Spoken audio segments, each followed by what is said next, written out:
Hello and welcome everyone to yet another episode of the Wendercast, your favorite podcast about all things MFL. We are your hosts Kelvinator and Jimbo, and together we are going to discuss the latest MFL updates, transfers and developments. As always, one important note, this is not financial advice, a little bit of tactical advice, but not financial.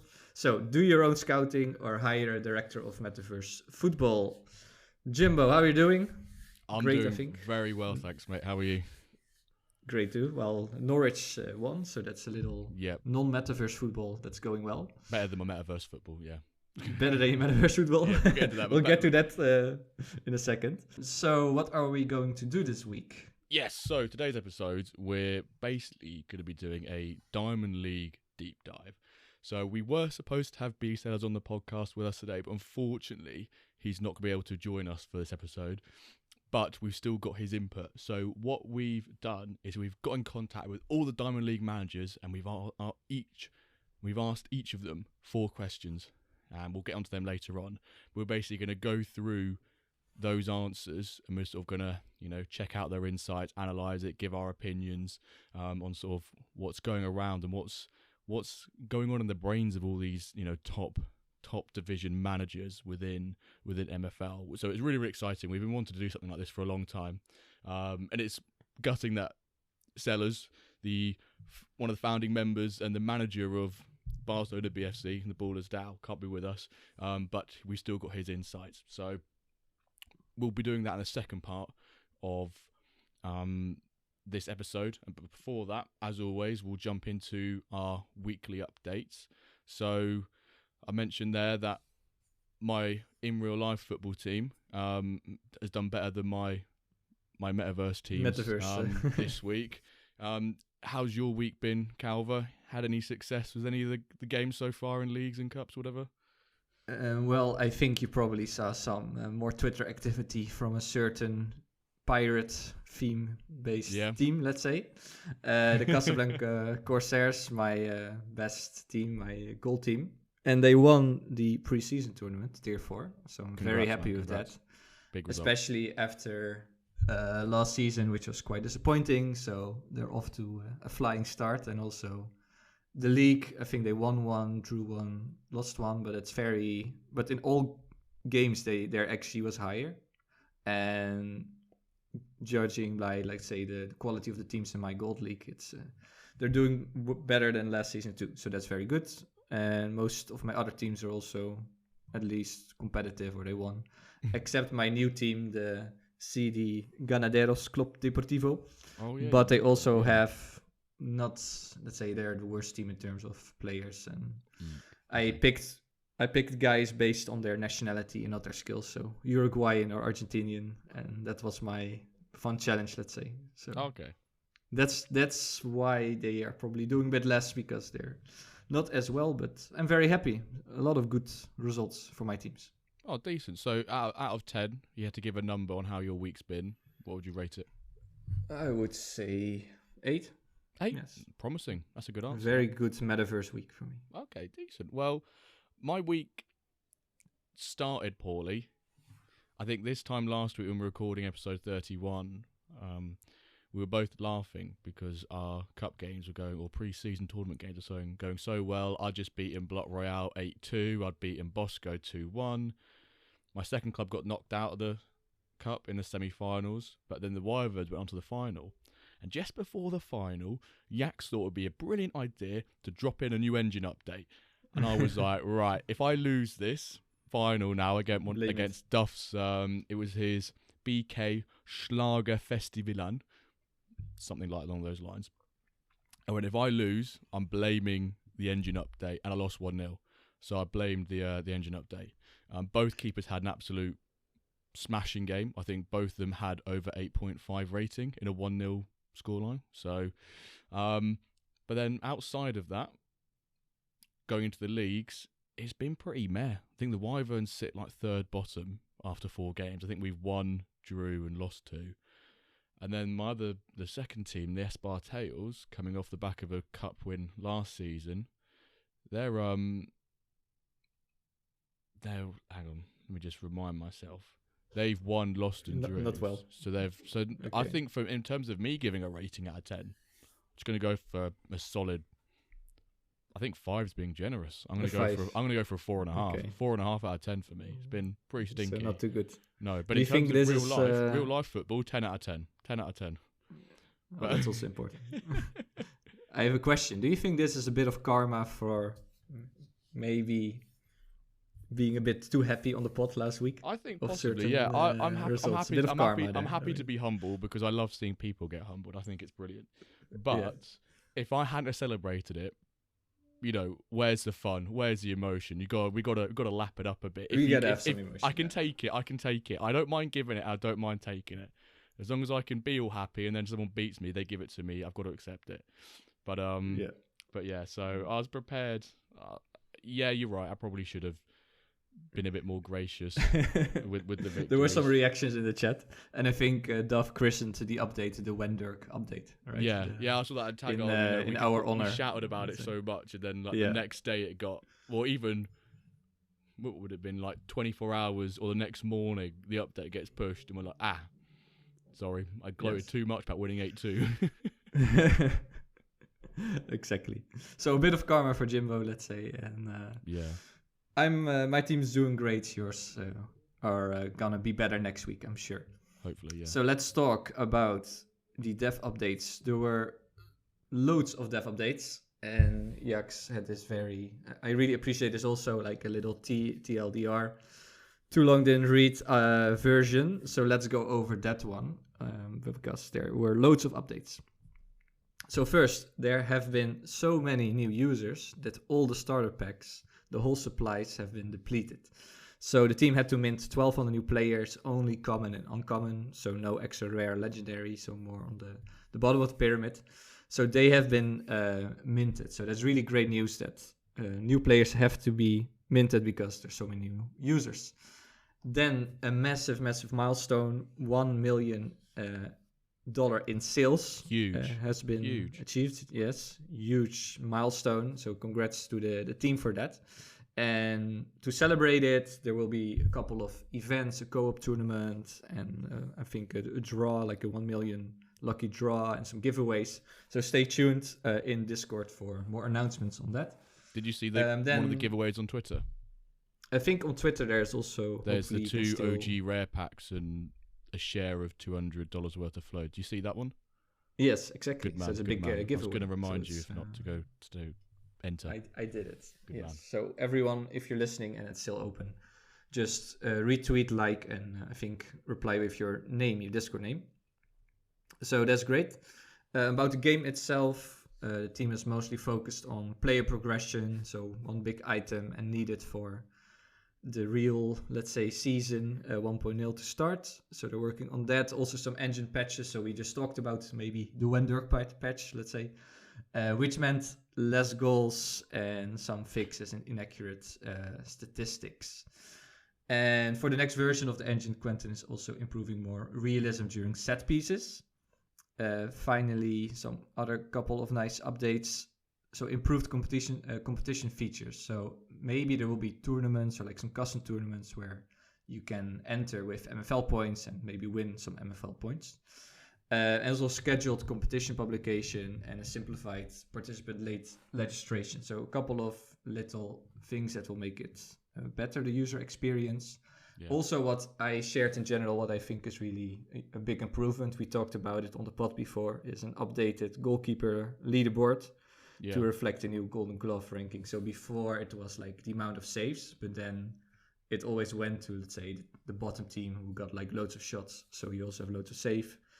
Now with the rating, it's really a high-performing goalie who will get the Golden Glove. So that's great. The team is also working on some global leaderboards for top agents, managers, and clubs. So that's another fun thing, adding a bit more competition to the game.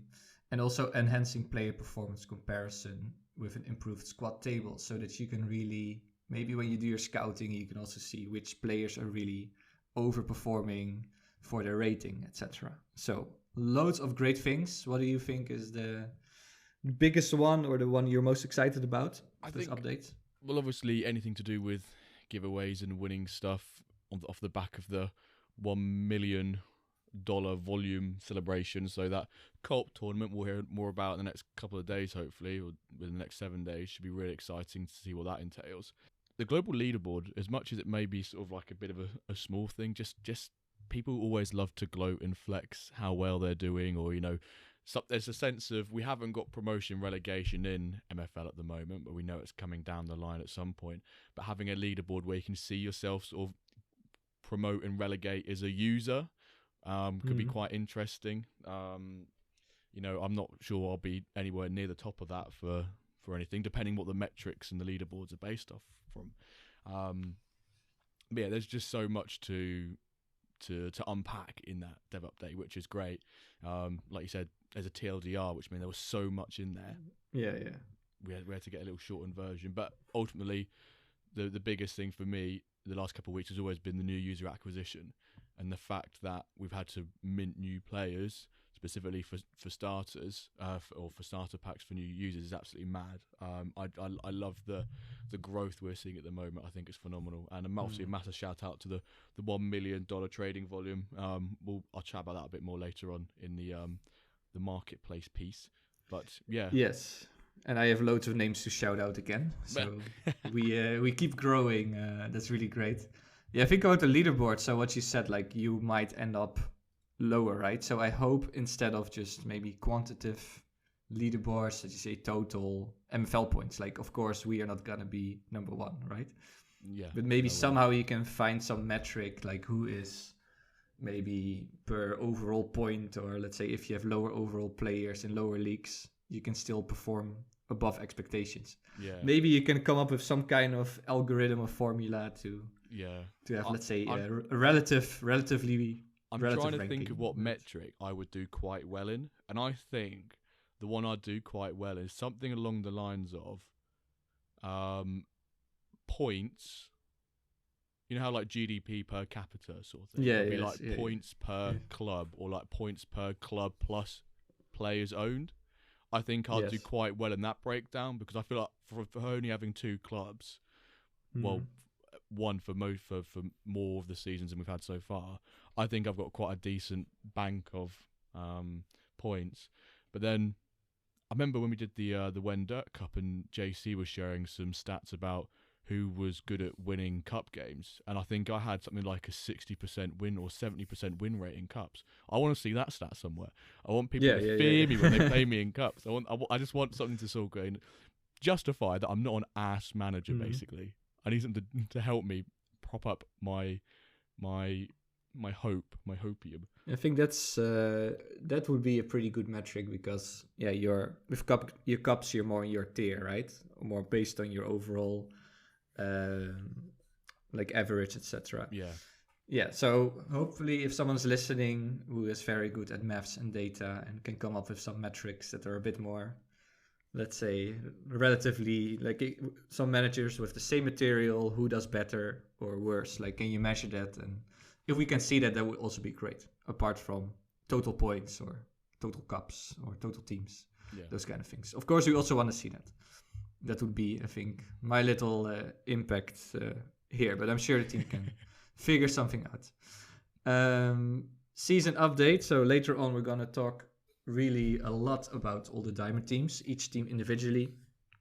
But let's first see how they kicked off season 0.5.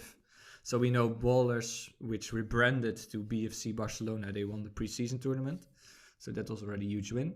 And we played now 4 games in the Diamond League so far. And Dio has won all games with his Bistione Milano team.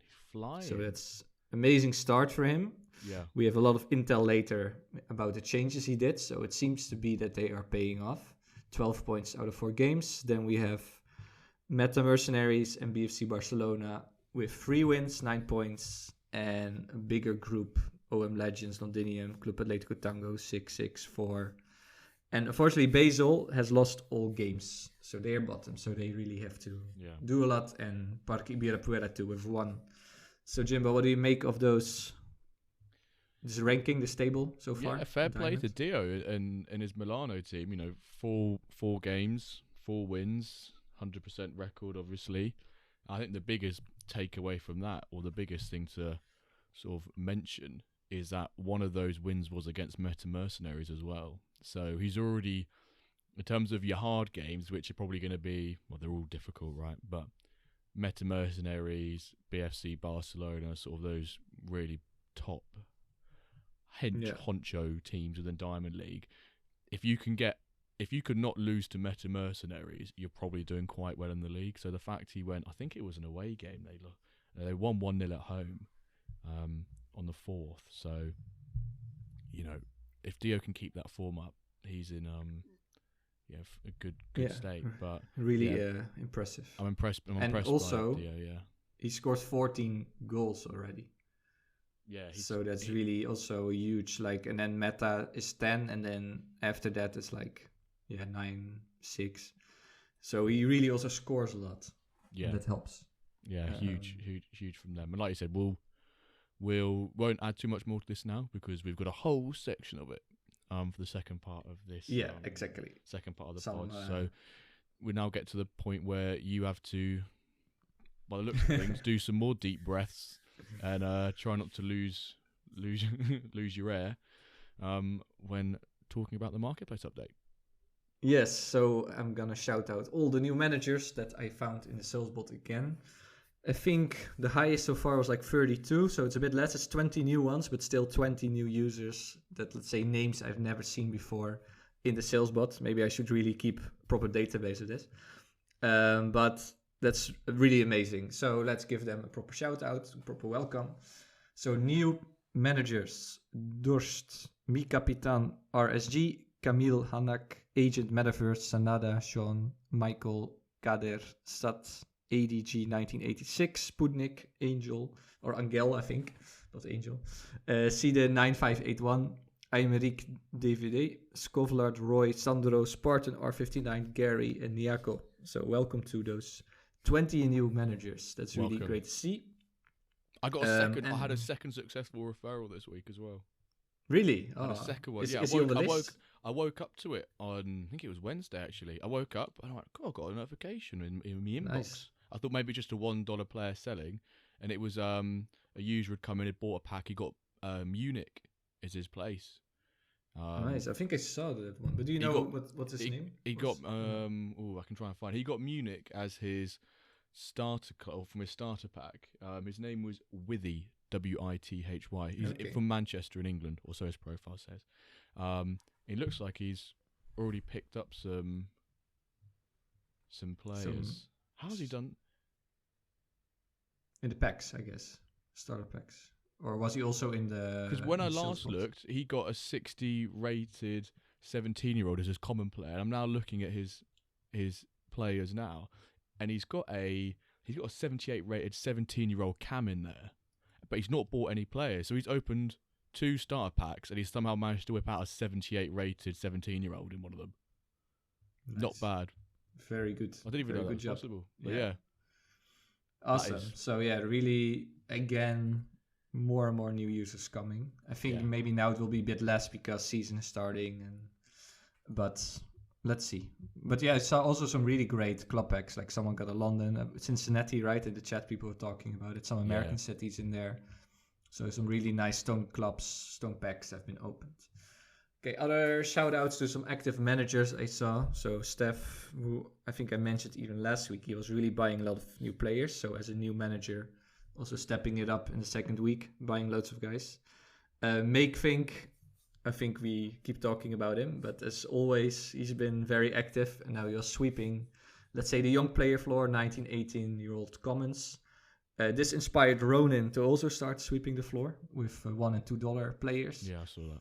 And Morganson, also someone who we saw recently as joining the game as a new manager. He already did a nice upgrade to bronze, brought the bronze club, and also a lot of players. And finally, Scotto, who you might mention later. Maybe. Before we saw him buying loads of rares, then he disappeared, and now he's back buying a lot of players. So that's also great to see. So now I'll hand it over to you for the trade of the week, and then of course the splash. So the trade, before we get into the splash, the trades, or the big trade of the week really, was between Scrub and Eric. or Meta Sports Company, as he's known within MFL, within the website. Eric received Mr. 92 rated Marinko, I don't know, Letic, Yeah. which is a phenomenal player, and we've not seen a big trade for, a good couple of days, a good few weeks or so now. But Scrub got himself, in return for this 92 rated player, 4 non-MFL NFTs. And this seems to be quite an occurrence now, that Scrub quite likes these many non-MFL NFTs. So I'm really interested, if you ever listen, Scrub, or whenever that happens, I might have to ask Eric or Scrub what those non-MFL NFTs are. They're clearly quite well sought after, whatever they are. So I'd like to know what they are. So what's the bargaining chip? What's going on across the counter or down the back alley of these over-the-counter deals? But enough of the trades, and on to Splash of the Week. So this week's Splash of the Week, technically there's 2, but there's actually only one real winner. The reason I say there's 2 is because when we recorded last week's episode, just after we'd finished, a new splash happened. But then by the time the podcast got released, we didn't include it because we hadn't seen it. So we'll go back to that. So on Sunday, a week ago, Sidi Samora, 86 rated player, sold for $725 USD. That was purchased by none other than our first guest on the podcast, Mr. Sturgeonator. And on the other hand, the second splash of the week is by Scotto, who you mentioned a couple minutes ago, Calver. He purchased John Fulton, not an English name, but an Irish name, who's a 18-year-old centre mid for $600, which I think I saw the MFL Twitter or X account tweet. That might be the biggest non-legendary sale we've ever had. Yes, the highest rare sale, right? Yeah, which is huge. An 84 rated player. 18-year-old centre mid Cam for $600. Just to highlight some of his key stats there: 83 shooting, 89 pace, 81 dribbling. Some really nice stats on him. But they're the splashes of the week. But in my mind, the biggest splash is all of us in the MFL community for contributing to this $1 million sort of volume for MFL since the start of the project. So everyone, give yourself a big pat on the back. We are all, as a collective, splash of the week or splash of the project. Just to break down those stats a little bit more, I saw someone posted on Twitter just very brief breakdown, just some really high level bullet points here. His username to give credit is at Adria Parcerisis, about 15 letters, so I can't really say it in one, but he was saying the breakdown's about 55% comes from player sales, about 35% has come from pack sales, and then the rest is from clubs. And we've had nearly 20,000 players sales have been processed, which is actually quite a lot when you think about it. 20,000 buys have nearly happened. And then if you're wondering how many unique accounts have bought a pack since inception of MFL, it's roughly about 1,500 people. So, really we've definitely contributed a fair amount, each of us, to this 1 million, some more than others. Some big whales in the game out there, but also you mentioned in the dev updates, there's a little snapshot was taken, I believe. So there's going to be some sort of, maybe, I don't know what it might be, reward. I think a weighted lucky wheel could be. Yeah, it could be a lucky wheel. Yeah, of some sort.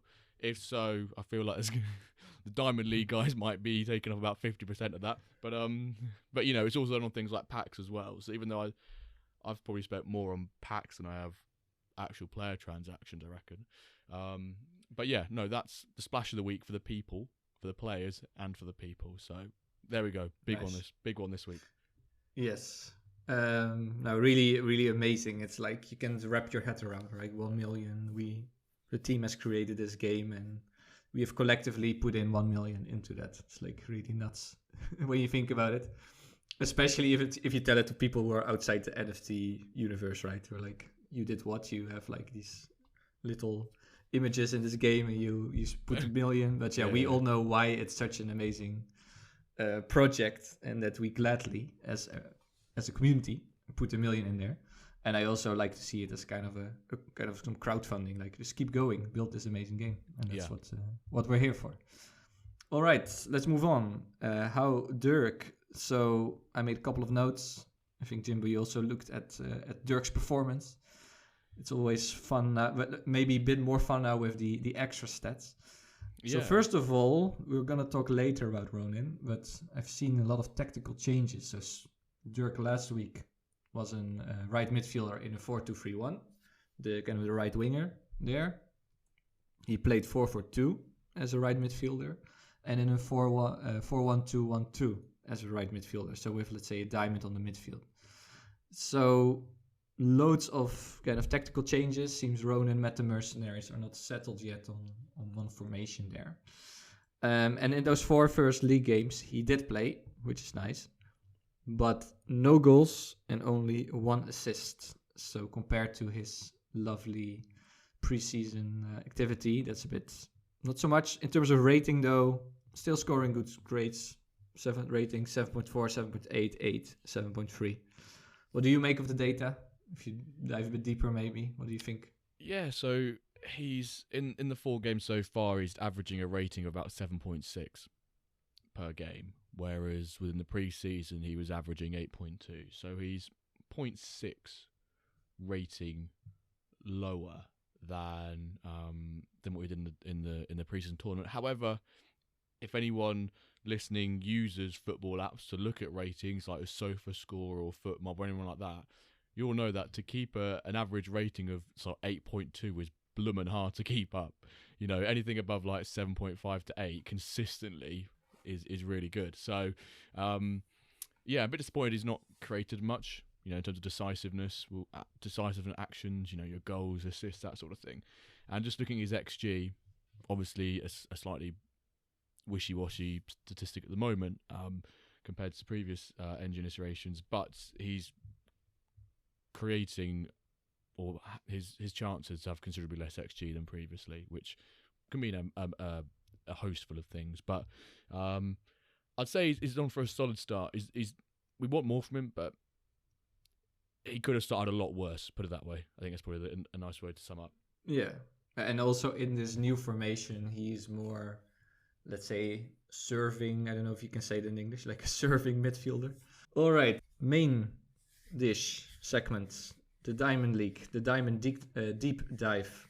Yes. We're going to talk about each team.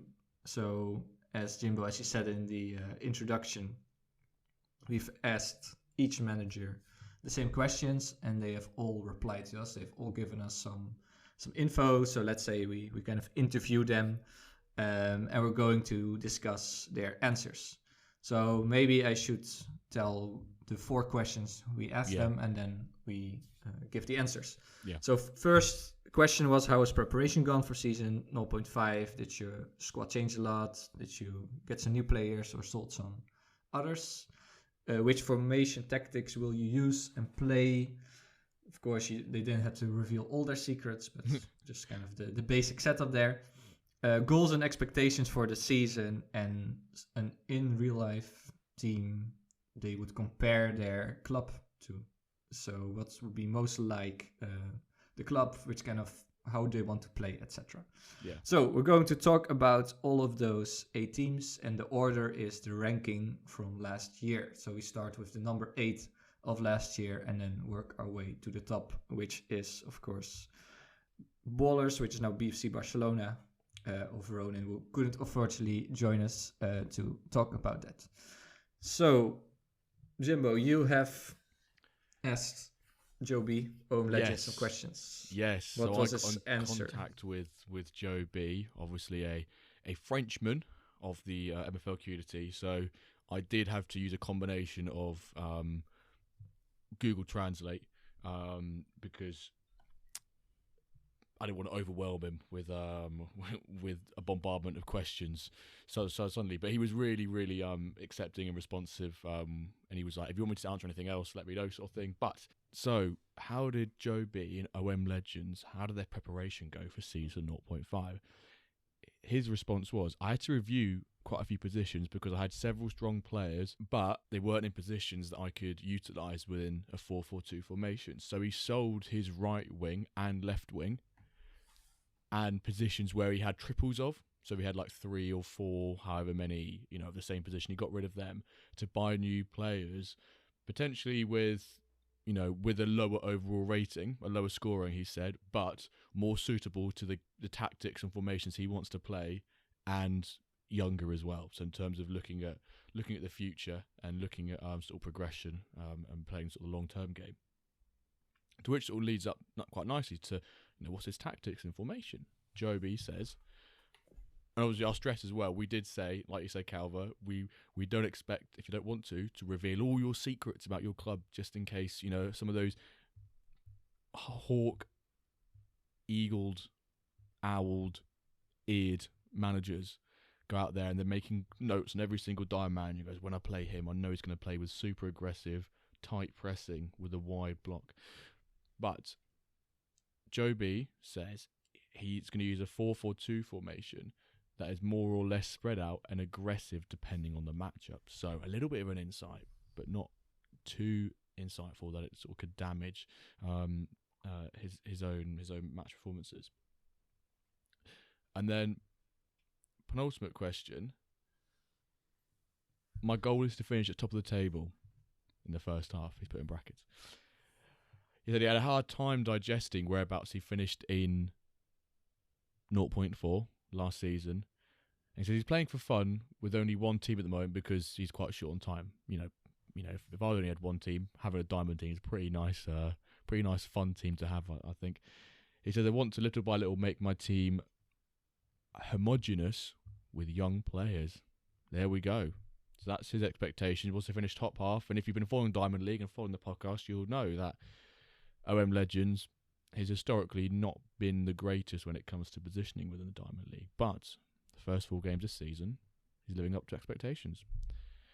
And then, which IRL club does he think most similar to his MFL club? And obviously OM Legends, it's a club based in Marseille. So he was like, obviously, Olympique de Marseille.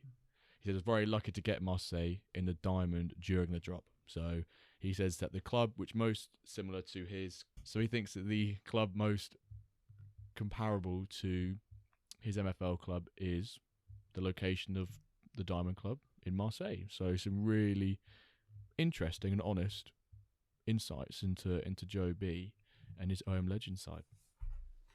Yes, and I think what he said there, we are going to see more with other teams. So changing formations, and this forces you, especially with positional familiarity there, to really reshuffle. So I think because loads of managers did that, the whole transfer market in Diamond got influenced by it, right? Like people changing new formations and they trade players, they exchange players. Yeah. So, well, I hope it works out. It would be nice if, let's say, if also Joe will have a bit more success. I think he had a great start. He had already 2 wins, 2 losses. He's within and exceeding expectations from when he messaged this a couple of days ago. So he's probably already very happy with his performance this week in season 0.5. So I don't think there's any complaints from him. Yeah, I think he had like 3-0 against Londinium or something. So that really shows he's very, I think, more competitive than last season. So it's nice that he had this great start and that he's aiming for a top half finish. So best of luck to him. Okay, let's talk about another team, number 7 last year, which is Club Atlético Tango coached by Big Wilbert. Big Wilb. So he also transferred a couple players out of Tango, including his previously starting right midfielder, Dorado, 87 overall. But he said his main core, the main team, is still there, is still intact. And he was also able to sign a couple of guys to fill some gaps, including Baird, who he got from its lower team, who has 97 shooting at right wing, so that's very dangerous for attacker. And Tim Walter to assist with backup LM and left wing duties, left midfield and left wing duties. So the basic core was there, and he did a couple of reshuffles. In terms of tactics, which is interesting, is that he switches, he's quite flexible with this. So he switches formations and tactics quite a bit. And it depends also on opponents' tendencies. So we'll see some diamond managers who really stick to one, or like Joe B says, 4-4-2 is going to play that and maybe play with the team instructions. But Big Wilbert is way more flexible, and he likes to pick different formations based on opponents. So he said some of my favorites for the upcoming season are 4-3-3 defensive, 4-4-2, 4-4-2 defensive, 3-4-3, 4-2-3-1, and all 3-5 back formation. So he has loads of options with his players to play.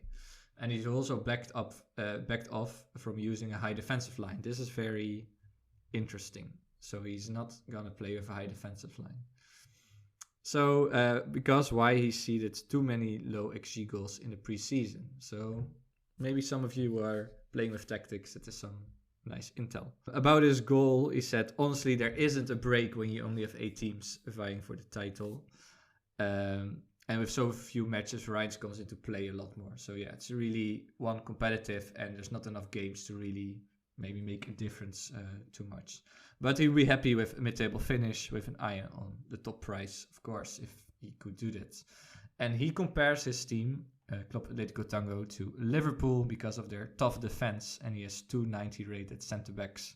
So let's say Virgil van Dijk, and also 89 rated backs. He only needs his offense to match, so that's maybe something he wants to work on.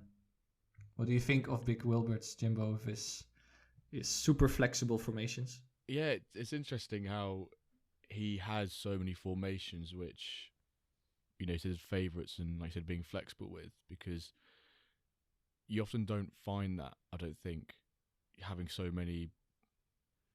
One thing is being flexible, another thing is being strong in being flexible, because sometimes you can fill different lineups, but you feel confident in those lineups. And he says they're some of his favourite ones, so he must feel relatively confident having such a wide variety of formations, which is really, really great to see. Which I think, you know, he's also, like he said, transferred out a few players, but his main core is still intact. So I think our listeners, you'll sort of hear that it seems to be quite a common theme, maybe, that the core stays and there's some changes, there's some movement, quite a bit of it really, between these Diamond League teams. Interesting to suggest Liverpool with a strong defence. One might argue this season they don't have a strong defence at all, but you know that's subjective in itself. Yeah, I think also Joe B's OM Olympique de Marseille is slightly based on his personal, let's say, preference. Yeah, he got He's a bit like a fan of with that, all. right? Yeah. So I think Big Wilbert is also likes Liverpool a bit more, but we'll compare it to other teams. Let's see. I think we can move on to number 6. So yeah, number 6 last season was Basel MFC. Basel, depends how you pronounce it. So how did his preparation go for season 0.5? He said we pretty much kept the squad as it is. The budget wasn't there for big moves, so he focused on getting the best out of what we have. You know, I'm pretty sure there's a few IRL teams you could think of, tight financially, but got to make the most of what they've got, sort of thing. He says, about formations and tactics, we're excited about the new changes with regards to more formations, set pieces, team instructions. It says it can play to our strengths, especially with our firepower up front and a solid back line. So now he's got the option to actually personalise how he wants his front line to play and how he wants his back line to be. He says, but training has been fun, figuring out set pieces and such. Obviously not the real training, just sort of a training and pre-games warm-ups. He says, and he's put here, we've got some cool tricks ready. So, managers against Basel MFC. Let's see what that means. However, obviously, he's got some tricks up their sleeve. If his current trick is, will he or will he not win a game this season? as he's currently 0-4. So maybe he's yet to actually use his magic tricks. Maybe he can try and magic up a win. Might be useful for his team. Could be unlucky, right? We don't know. What Wilbert said about variance. What's the saying? One's a oh god, what was it? One's a something. One's a not. Oh, I forgot what the saying is now. One's a something, two's a something, three's a trend. What is the saying? I can't remember. Well, I get what you mean. Yeah, it's like once is a chance, two is luck, or something like that, and then it's three's a trend. There's something like that. People are screaming it right now at their outside. Yeah, James, it's this. But when you've lost 4 games in a row, I think that signifies a slight trend. Let's wait to the first round of 7 matches. I think then we can do a proper. There we go. Which will be next week. So next week, I think, hopefully Basil has some points and he showed his tricks to us. Yeah. But, Maybe. Okay, what is his goal? What was his goal? So his goal was he'd like to add some silverware this season. Not sure about the league since there's some incredible squads. True. In brackets, yeah. I'm looking at you, Mr. Meta Mercenaries, but ultimately they're there to compete. They're still going to be competitive, albeit not winning a game yet. And also, talking about IRL teams that he thinks his Basil MFC takes from, he says Liverpool is our home and also our inspiration. Can't believe all these Liverpool suggestions, man. Stars up front and rock solid in defence. Although slightly leaky at right back and left back. At least he's honest that Liverpool is a bit leaky at the moment. He says, I can see Des Sharp is kind of a Darwin. I think that's being very generous to Darwin Núñez there. Especially after the game against Man U today. But he has put, I can see Des Sharp is kind of a Darwin Núñez. Will miss an open goal only to score a golazo out of nothing. So, yes, we're starting to see maybe some patterns emerging with the expectations of some of these teams that finished lower in the division last year, that they're just sort of trying to be competitive and not be in that bottom half of the table. Would you agree? Yeah, I think so. And I think it's fair to say that if you have teams like Meta Mercenaries and BFC Barcelona and Dio, especially those 3, maybe Londinium too, those top 4, yeah, it's very hard to get into that, especially, as he said, if you don't have the budget to put some big moves. So, yeah, you should try to aim for that 5th, 6th place, I think, these teams. Maybe Joe, I think Joe had a bit more investments in there, so he could aim a bit higher. But yeah, Basil, it's tough out there in the Diamond League. I think, yeah. No, I agree. Yeah, so let's hope he can start getting some points, and then next week let's see if he moved from the last place. Okay, Dio. So I talked to Dio and asked him questions, and he gave me a very elaborate response. So Dio, if you're listening, I hope I do justice to your response. But let's start. He also talks about formations and changing it up, and this forcing him to change his squad around a little bit. So he said last season he was very focused on 3-4-3, but yeah, in the end he ended 5th, which was definitely not what he hoped for, and he needed a change with the players he has. He feels like he should do a better job, but actually it was maybe a blessing in disguise, you could say, because he loves 4-3-3, the Dutch system, and he just wants to play it. So based on this disappointing season, he said, let's change it around. Let's play 4-3-3. Of course, because of that, you need better wingers. You need more, also some impulse there, and maybe you midfield more central midfielders. So that were his priorities. Of course, last season he already secured Lars Thijssen, the Danish superstar. For the future, I think he played BFC Barcelona, but now he could play for Dio. So he made his debut. Yeah, great transfer. So he said, amazing asset, one of the 2 best wingers in the game. And the other one being Damien, who now moved to the right wing. So he has those 2 amazing wingers there in his 4-3-3. Very important positions. He said, then I assessed the rest of the starting 11. And he marked a couple of positions that could be further improved. And he put his scouting team to work. So first of all, he said in a 4-3-3, the three midfielders are incredibly important, of course. They carry the whole team. If the midfield is not there, your attack is isolated, doesn't get any balls. So even though he already had an amazing trio, Dobbs, Sonko, and Dos Santos, he needed to add a couple more guys. And this is where a big trade is kind of originated. Because Eric, we're going to talk later about his team, was exploring the idea of a formation with a left midfielder and a right midfielder. So they decided to do an exchange where CM Nakamuro, 91 rated, went to Dio, and Eric got this 92 rated RM Ponte because Dio had no use for him anymore, which was a big trade we discussed previously on the cast. And then this other huge trade. I think last week we talked about the Zapata trade, or was it 2 weeks ago, Jimbo? Within the last 2 weeks, yeah. Yeah, within the last 2 weeks. But I remember we talked about this trade and we're like, is this really, let's say, who got the better deal? But he is now explaining that to us. So he explains this trade. So he wanted to improve his left back position because he had an 87 rated guy there, huge talent, 17-year-old. But for Diamond, he needs at least a 90.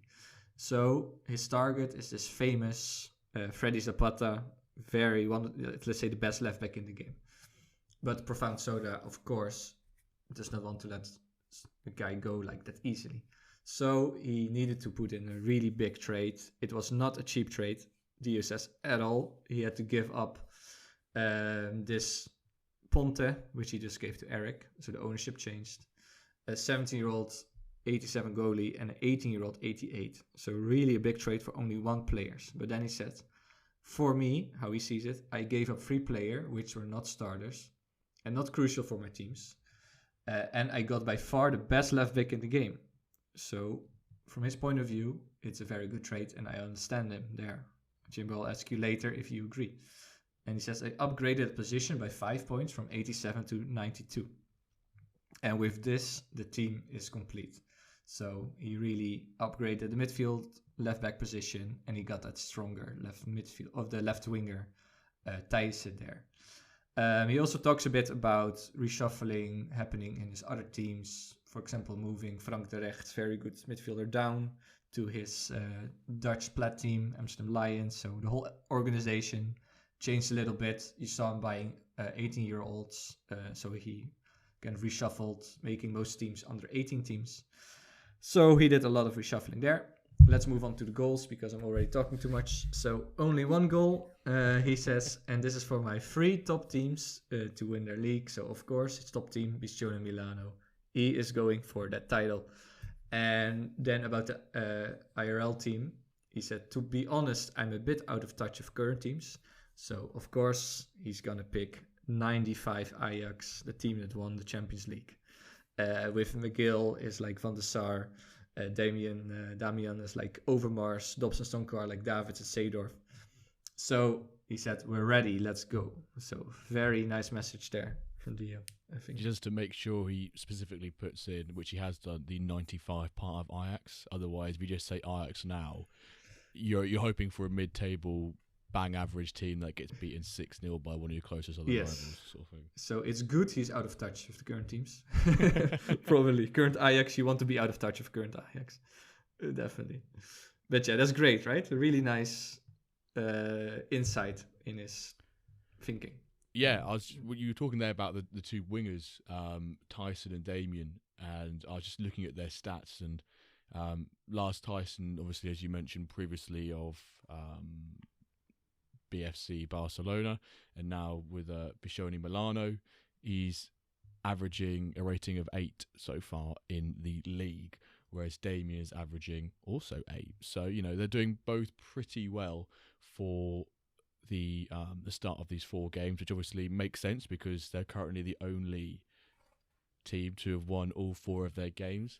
And I always find this team really interesting because I think it always should perform better than it does. It seems like such a ridiculously strong team that should be within the top 2, if not the top 3, and it just seems to have these really streaky patches of being really good and then really bad, and then really good, and there's no real consistency to it. I think maybe was it this time last year when they'd lost all their 4 games. Had they like lost all 4 of their games? They hadn't won a game in 4, and then suddenly they won 4 in a row. So it just doesn't make any sense, does it? Yeah. So hopefully this brings some consistency. I think if we can get the consistency, and I think, it can be a big team. Yeah.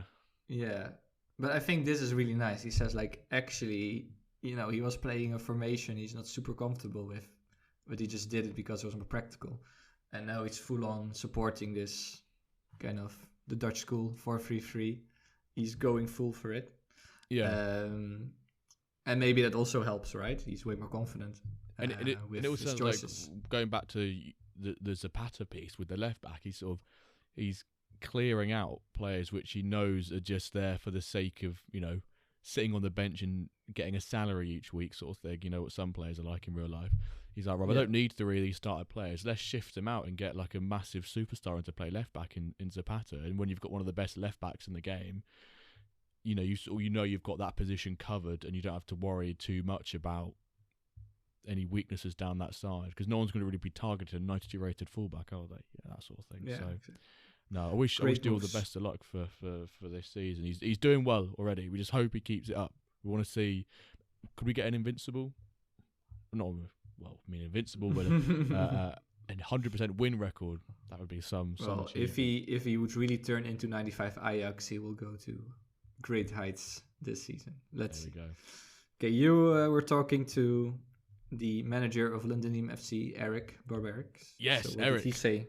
So I pinged Eric, and he sent me back an absolute dissertation. I'm going to slightly summarise this because he's been absolutely amazing with what he's responded with. But basically, his preparation this year, he says, Lundin FC has lost some key players in Nakamura, El Said, which, if you remember back in our, year in review, and who was maybe one of the best players, he was up there, El Said, because of how many goals he was banging in each season. So he's lost Nakamura, El Said, and Horn. But, on the other hand, like you mentioned a couple minutes ago, they've acquired Ponte, Turner, the big, I don't know, is he tall? I don't know if he's tall. Barry Turner, I don't know if he's a tall guy, but Barry Turner is going stunt on those H words, hose, as the meme says, and Navas, who I remember quite fondly because I was the one who brought him to life. I was the one who ripped him out of that pack. So they brought in, he's lost 3 key players, but he's brought in 3 key players as well to improve his offence and consistency. And what that's allowed him to do is basically, he was previously running a 3-4-3, and now this acquisition of players and release of some is allowing him to switch from what was originally a 3-5-3 to either a 5-back formation or a 4-1-2-1-2 for more flexibility, because that's something he was lacking. So obviously his main striker's sort of gone, but Barry Turner is expected to be that main offensive threat there, the big striker. Expectation-wise, he hopes to maintain a strong defensive performance. I did think in the first game, as he's remember calling, that I think he lost 3-0, like I said, to OM Legends, so not the ideal start to the season. However, he's also added some more depth with players, also another legendary player that I unpacked, Uch Patrick on the stream as well. Ordiners, cool. Why are legendary players got really hard names to pronounce, man? They're also like Uche, Ordiners, Gerchi, and Maris. I can pronounce Maris, like a little Maris Piper potato. Even though it's Morris, I think. But with regards to who he compares himself to, slightly interesting choice in terms of teams. He says similar to Tottenham Hotspurs. Spurs in terms of acquisition of Maddison and the focus on the one central player being Heung-min Son. He says Londinium hopes Neves can provide an attacking spark, that sort of Maddison-esque, and he aims to replicate El Sayed, his goal scoring, with the new recent acquisition of Barry Turner. So to summarise, he's quite a few key players have gone, some big key players have come in, and he just hopes to build on what has already been strong performances.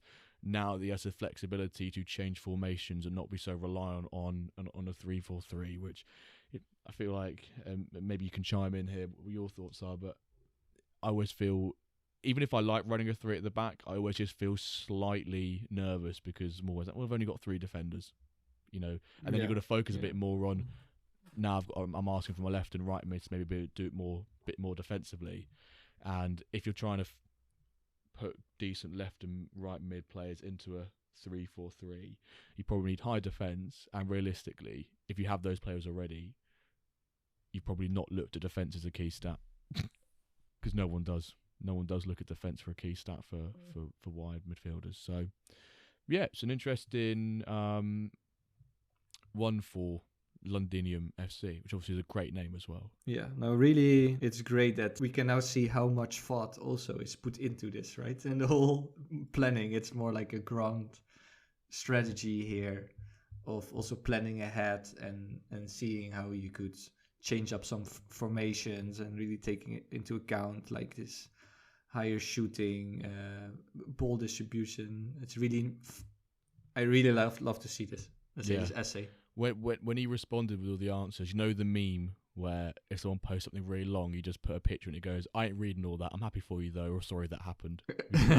I responded with that straight away. And he made a laugh about it. But great response from me. And he also said, he went, sorry for long-winded response, lol. He said, I channeled my inner fantasy gaffer, I guess. So there you go. Gaffer's definitely. It reminds me a bit of that. And I think Fantasy Gaffer would love to read all of this inside info also.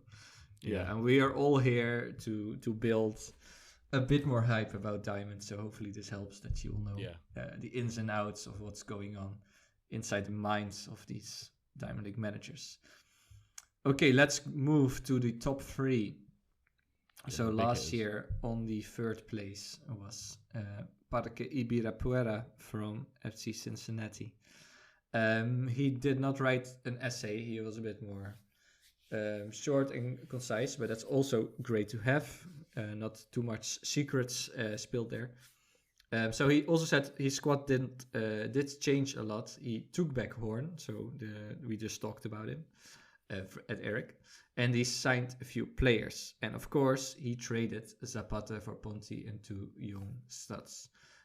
He said a goalie and forgot the other. Yeah, so he did change a lot, and some of the players we mentioned earlier, from Dio, the trade of Zapata, and Horn with Eric, that affected his team too. So about formation, he says, I'm mainly a 4-1-2-1-2. He did not practice a lot, not too much time for that, with having some central midfielders. So he's not sure what he'll use mainly. And he said, this is interesting, this season is a test season for me. Next season, I'll have my full power. And so he's really kind of testing out building. So maybe not too high expectations. And he said, before the season started, I have tactics I liked and now I can score. So that's maybe a problem. So he's still figuring out his offense with three amazing weapons, Mesny, Jamal, and Terto. Of course, we all know Terto, amazing striker. Yeah, so he's kind of experimenting, kind of finding the right setup. So in terms of goals, he's just looking to figure out his formation. My formation I use mainly in the secondary. And he can't play his best players all at once due to formation issues. So he's still working through all of that. So it is interesting. Parque Ibirapuera really treats the season more as like a transformation or transition, like more like a testing season for 0.6. What do you think of that? It's interesting his comment there about how he feels slightly restricted by the fact he can't use his best players all at once, or just some of them in general because of formation issues. And I think one of the key ones for that is Terto, is Arlindo Terto. I believe he's one of, if not the highest rated player, or joint highest rated player in the game at 94 rated. He's got 94 shooting, 93 passing, 86 pace, 96 dribbling. Basically an absolute phenomenal forward. But his prime position is centre forward. And he has he does have striker as his secondary. However, you do still get a very slight penalty, don't you, for secondary positions still? Is like minus is it minus one? Minus one, I think. Minus one. Minus one. So even if he plays him at striker, I think I was looking at his squad, it still comes down to like a 91 or 92. It's a fairly sizable hit on him. But well, actually, should that be 93? I might have just muddled myself completely with my logic there. Let me have a look. But yeah, if he plays him at striker, he turns out to be 90 rated. And you think, if you've got one of the best forwards in the game, in my mind, I'd be doing everything possible to play him at centre forward, even though maybe centre forward is a bit of a weird position because no one really knows much about it because it's so unique. But I'd be doing everything I could to be playing a 94 rated player as a 94 rated player. I guess it's kind of really hard to do. To figure that out. Yeah, indeed, the central forward, you barely see any teams playing with a central forward. Maybe the dev team also has to come up with maybe that they're also allowed as a cam or a striker. They're a bit awkward. Let's say in between, right? They play in between striker and cam. But that could also be maybe if Parque Ibirapuera starts playing with central forwards. That might be a unique kind of asset. No one else is doing it.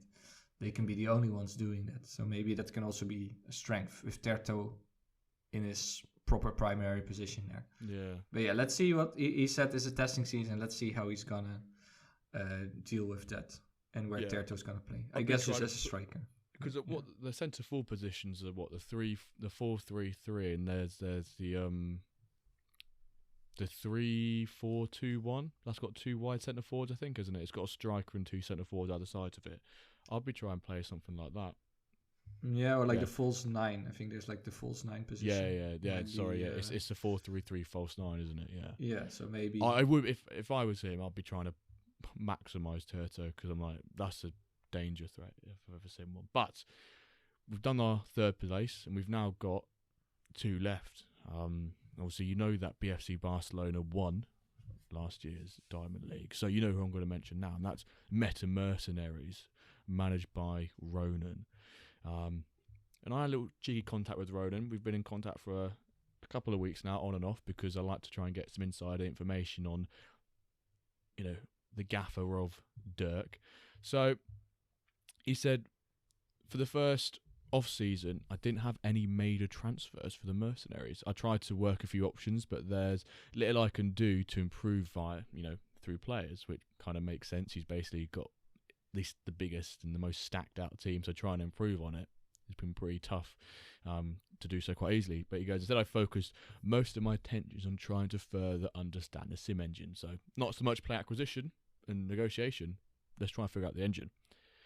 So I come to the realisation that you need multiple formations. I recently got embarrassed by Duff's Platinum team, a 2-1 loss for the pre-season tournament, which sounds like it's really shook him up a bit. As Duff figured out that a 4-1-2-1-2 worked well against a 4-2-3-1 and made me pay. So since I've worked hard on understanding a few more formations, and now I can say we'll be rolling out a wider variety of formations to keep opponents on their toes. And you've already mentioned in today's episode about Dirk, and we mentioned it prior ones, 4-1-2-1-2, 4-2-3-1, 4-2-2-2 have also been formations that we've mentioned before on here that Ronan has played with Dirk, and he also adds into there the nice basic 1-4-4-2. So he's basically got 4 strong formations that he feels comfortable playing with, which is really, really, great, and makes you feel confident in your teams if you know you can put up four formations and feel happy that you're going to put a good shift in with each one. His expectations, I love this response. Very cocky, but very aligned confident. with how. Yeah, very confident. He goes the same as every season. Multiple trophies. Expected nothing more. Expected nothing less. Really, from Ronan, and this is where we're going to let our imagination maybe do a bit, and maybe we'll put this as a question out there to the podcast. I asked him which IRL team is most like Meta Mercenaries, and he put whichever is the most handsome team, because he put, apology, I don't really follow much S-word outside of my obsession with this game. So we'll let the podcast viewers maybe give their input on, they can reply, and there's a question on Spotify you can reply to, in Discord let us know, or on Twitter. Who is the most handsome team within football? I'm trying to think of one right now, but handsome team. Would you like want to go down like a Spanish sort of route? Well, depends also, like, If we just handsome, is it like the players, is it more like the culture, the club culture, the fans, right? There's multiple routes there, but yeah, we can speculate about that. Maybe in Twitter we do a little question.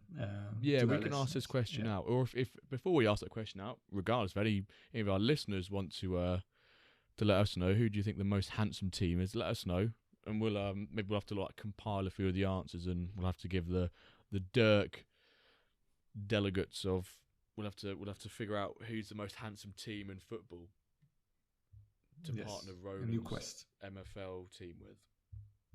Yeah, but what I think is really interesting about Ronan's answer is that as Big Wilbert, they both go for the strategy of having loads of formations and change between them, so that he figured out some formations work better as against other formations. So he needs to be able to be flexible and play multiple formations in the same season, while other teams like Dio goes for tactical consistency, 4-3-3 all the way, and this will, let's say, it's better to be consistent. So we'll see where that's going to end. But it's interesting that there's two approaches in terms of formations and tactics. The top one, BFC Barcelona from B Sellers. So we were planning that he was in studio to answer, so unfortunately he couldn't make it in the end due to some circumstances.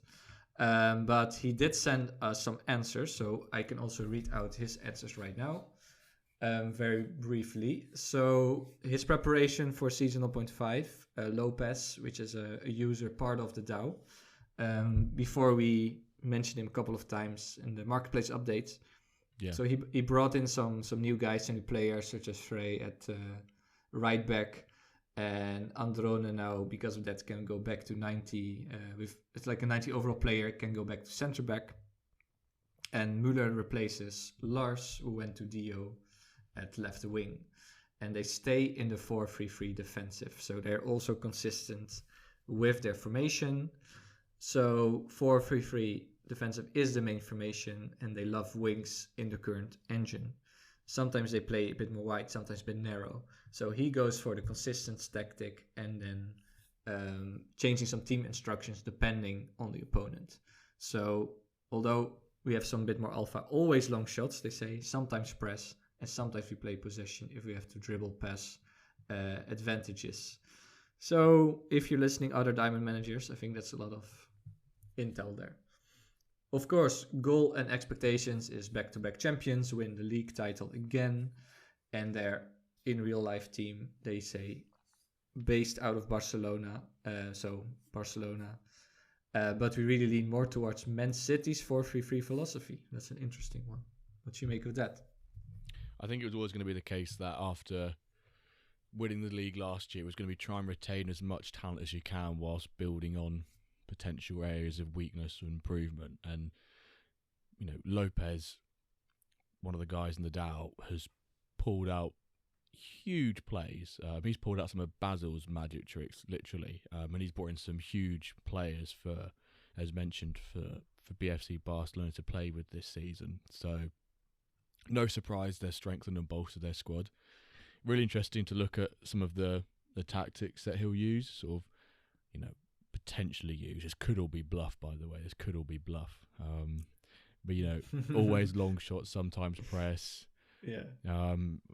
So it'd be interesting to see if maybe if we get any heat maps in the future, we can sort of see a bit some of these goal locations and where they've been struck from. The expectations for the season, back-to-back champions, that's going to be an obvious one. They've set the bar pretty high with winning the league now. So, you know, if they don't get any trophies, it seems a bit of a tough guess one.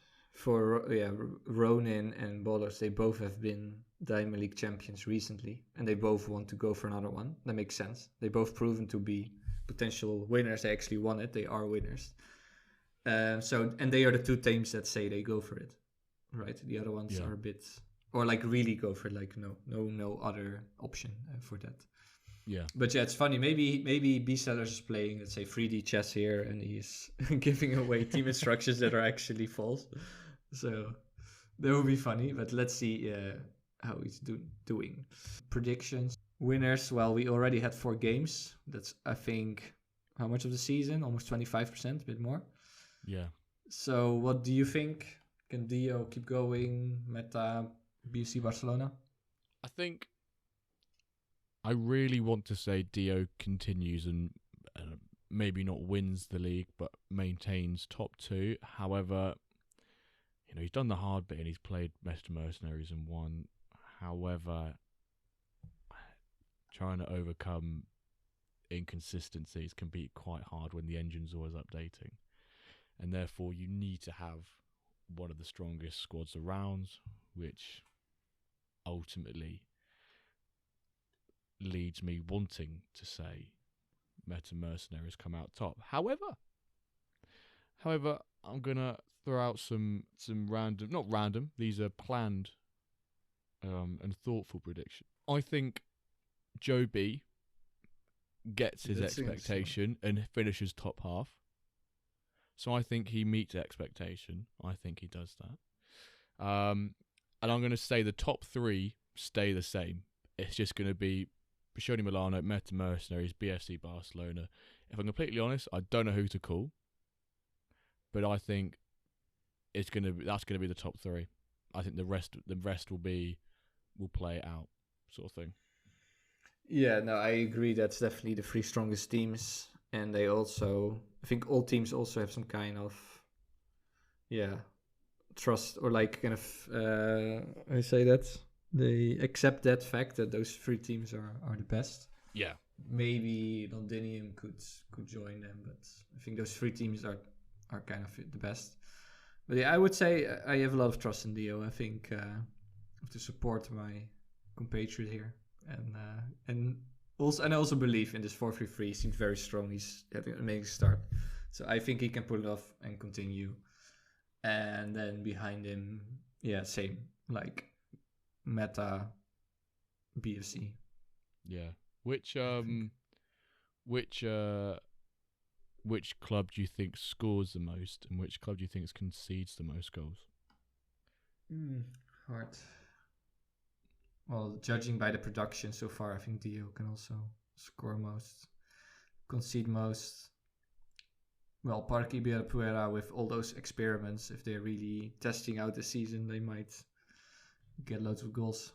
Never helps to be testing and not be consistent. So, yeah. Also, I think if we talk about like relegation candidates, although there's no relegation, I think Parque Ibirapuera and Basel, based on those 4 games. Well, he's going to have to do his magic trick soon, isn't he? Yes, we're waiting for the magic tricks. Hopefully next week we can waiting for the tricks. So we've got sort of our predictions who we think's gonna do well this season. We've just run through that deep dive. Obviously, this part of the podcast, we're always asking, and we always announce what the hashtag of this podcast is going to be. I see, Calvert, you've already proposed one. Do you want to announce the hashtag for today's episode? Yes, so when you were talking about the splash of the week, I thought this sounds like an amazing hashtag, because you said that each one of us is the splash of the week because of this record $1 million sales volume. So I propose we do hashtag We Are The Splash. I love that. Hashtag We Are The Splash. There you go. You heard it from Calver first. If you listen this far and you want the hashtag, in the Discord, as most of you already do, which is great. I saw within the last couple of days a few hashtag Choco Bars were out there for Hugo and Ezekiel Choco Bar as commemoration for the East episode. But yeah, this week's hashtag We Are The Splash, which could almost be relevant to your Casablanca Corsairs, if anyone walks a plank and they make a splash, hashtag We Are The Splash. But yeah, there's the hashtag for the pod, episode 32. Calvert, you got anything you'd like to add before we round up? No, I think it has been a very great episode, very interesting for people who love to get a bit more intel in, let's say, or get into the mind of those Diamond League managers and their thoughts. Really fun, and yeah, hopefully some reactions, some discussions based on that. Like, would you go for more, let's say, a couple of formations, or be more consistent, play with team instructions? Seem to be two schools of thought, so maybe we can have a little debate about it in general. Yeah, no, definitely lots of insights there that people can discuss, deliberate on. But without further ado, we're wrapping up episode 32 of the When Dirt Cast, a little diamond deep dive. Remember, if you got this far, hashtag #WeAreTheSplash. If you're not following us, go follow us. If you're not rated or feedback or liked, go do that. Really appreciate it. Thank you for all the support in recent weeks. It's been absolutely mad, as always. So, thank you very much for listening, and we'll see you this time next week for an episode of the When Dirt Cast. Thank you for listening.